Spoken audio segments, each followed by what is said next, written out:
Hello mga kaminang! Welcome back to Minay's Kitchen. So today I will be making Minay's calamay or calamay sa Dumingan since I am here in Dumingan. So I will just be using available ingredients inside Minay's Kitchen. So ayan, yung bascovado na sugar, din yung glutinous rice flour, coco mama, at saka yung central, at saka yung sesame seeds. So ayan, pinakuluan ko na yung coco mama. So yung coco mama is 400 ml siya. So then so pinakuluan ko siya.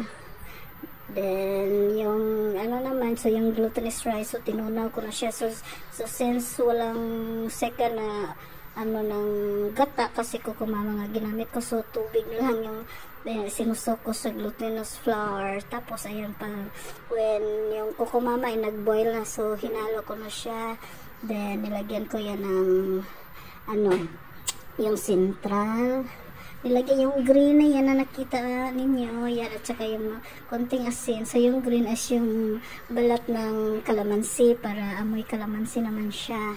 Yan, so halo lang ng halo. Then after that, so inihalo ko na rin yung muscovado sugar para magkulay brown siya. So ayan, so makikita niyo na so gumaganda na yung kulay. So ayan, so halo lang ng halo hanggang sa mag-fine yung niya,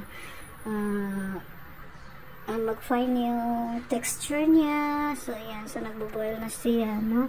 Then on the other pan, so ginisa ko yung nang walang oil yung sesame seeds para mag light brown siya kasi ang bango. So hindi ko sana lalagyan kasi wala akong available na peanuts. So ito yung naisip ko kasi ko na mabango siya. Ayan, so ayan, so pag nag light brown na siya, so ayan na, so kinuha ko na siya sa pan kasi mainit pa yung pan. So hinalo ko siya ng hinalo para mag light brown siya. So after it, so hinalo ko na siya sa Minay's calamay. So ayan, ibinuhos ko na siya. So ang bango talaga ng sesame seeds. So yan, kaya naisipan kong ihalo dyan sa calamay. So dapat yung karaniwan natin na nabili dun sa buhol is yung peanuts. So pero masarap pag may sesame seeds.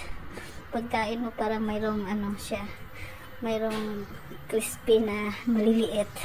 Ayan, so tapos mabango siya. Yan, so yan, so halo lang ng halo hanggang sa maging malapot. At saka pag tingin mo na yung parang na siya, glossy na siya, parang lumalabas na yung oil niya, at saka medyo sobrang malapot na. So yan, so hinalo ko lang. So yan, kulang pa yan. So dapat kasi yung malapot na malapot siya. Yan, so halo ng halo.